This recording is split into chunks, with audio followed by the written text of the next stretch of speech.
ये आकाशवाणी गोरखपुर है। अब आप सुषमा श्रीवास्तव से क्षेत्रीय समाचार सुनिए। मुख्यमंत्री योगी आदित्यनाथ ने कहा है कि प्रदेश सरकार पिछले 6 साल में पूरी निष्पक्षता और पारदर्शिता के साथ 5.5 लाख से ज्यादा नौजवानों को नौकरी दी है। मुख्यमंत्री अभ्युदय कोचिंग योजना से उत्तर प्रदेश लोक सेवा आयोग में 43 अभ्यर्थियों का चयन हुआ है। उन्होंने कहा कि प्रदेश में एक तरफ शासकीय सेवा में नियुक्ति प्रक्रिया चल रही है तो दूसरी तरफ निजी क्षेत्रों में नौजवानों को रोजगार का मौका मिल रहा है। उन्होंने कहा कि प्रधानमंत्री नरेंद्र मोदी के मिशन रोजगार नौजवानों के सपनों को उड़ान देने वाला है। मुख्यमंत्री आज लखनऊ के लोक भवन में लोक सेवा आयोग की ओर से नए चुने गए अधिकारियों को नियुक्ति पत्र वितरण और ई अध्याचन पोर्टल के उद्घाटन कार्यक्रम को संबोधित कर रहे थे। नियुक्ति पत्र मटने के बाद नए चुने गए अधिकारियों को नवरात्र की बधाई देते हुए मुख्यमंत्री ने कहा कि सरकार को उन लोगों से बहुत ज़्यादा अपेक्षाएं हैं। आम आदमी तक सरकारी योजना का फायदा बिना किसी भेदभाव के पहुंचे, इसके लिए उन्हें बड़ी भूमिका निभानी होगी और ये भी देखना होगा कि जनता को किसी तरह की परेशानी न हो और किसी तरह का उत्पीड़न न हो। सभी योजना का फायदा पात्र व्यक्ति तक समय समय पर मिलता रहे।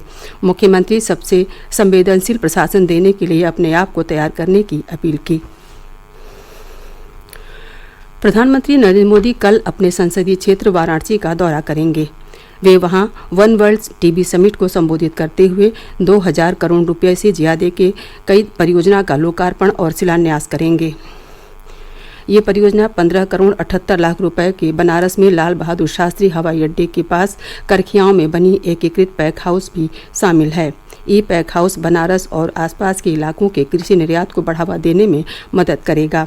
प्रधानमंत्री के दौरे के मद्देनजर तैयारियां पूरी कर ली गई हैं और सुरक्षा के कड़े इंतजाम किए गए हैं। भारतीय लोकतंत्र पर राहुल गांधी की टिप्पणियों और अदानी समूह के मुद्दे पर संसद के दोनों सदनों में आज भी गतिरोध जारी रहा। लगातार 8 दिन से दोनों सदनों की कार्यवाही बाधित हो रही है।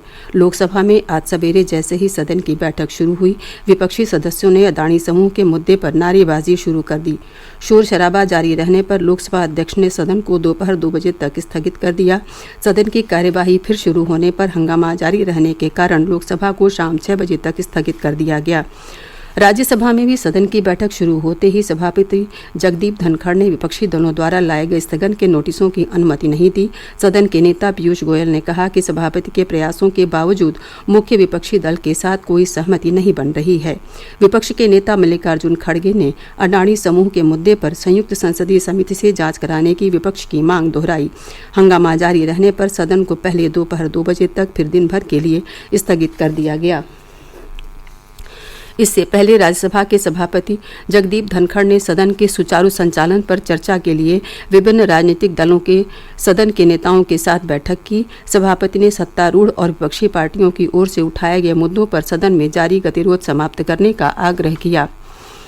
संसद के दोनों सदनों के विपक्षी सदस्यों ने आज संसद भवन परिसर में विरोध प्रदर्शन किया। विपक्षी सदस्य अदानी समूह के मामले में संयुक्त संसदीय समिति से जांच कराने की मांग कर रहे थे।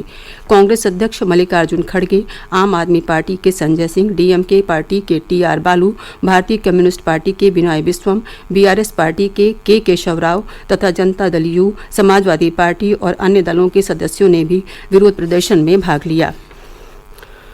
प्रदेश भर के शक्तिपीठों और देवी मंदिरों पर चल रहा नवरात्र मेला चरम पर है। आज मां भगवती के दूसरे स्वरूप माता ब्रह्मचारिणी की आराधना की जा रही है। सभी शक्तिपीठों और देवी मंदिरों में माता के दर्शन को श्रद्धालुओं की भारी भीड़ उमड़ रही है। मिर्जापुर जिले के विंध्याचल शक्तिपीठ, बलरामपुर जिले के देवी पाटन स्थित माता पाटेश्वरी देवी मंदिर और नैमिषारण्य स्थित माता ललिता देवी मंदिर पर लगे चैत्र नवरात्र मेलों में सर्वाधिक भीड़ देखने को मिल रही है। श्रद्धालु माता के दर्शन पूजन के अलावा मेले में खरीदारी भी कर रहे हैं। सभी स्थानों पर लगे मेलों की सुरक्षा के कड़े प्रबंध किए गए हैं। राष्ट्र आज महान स्वतंत्रता सेनानी भगत सिंह, सुखदेव और राजगुरु को उनके बलिदान दिवस पर भावभीनी श्रद्धांजलि दे रहा है।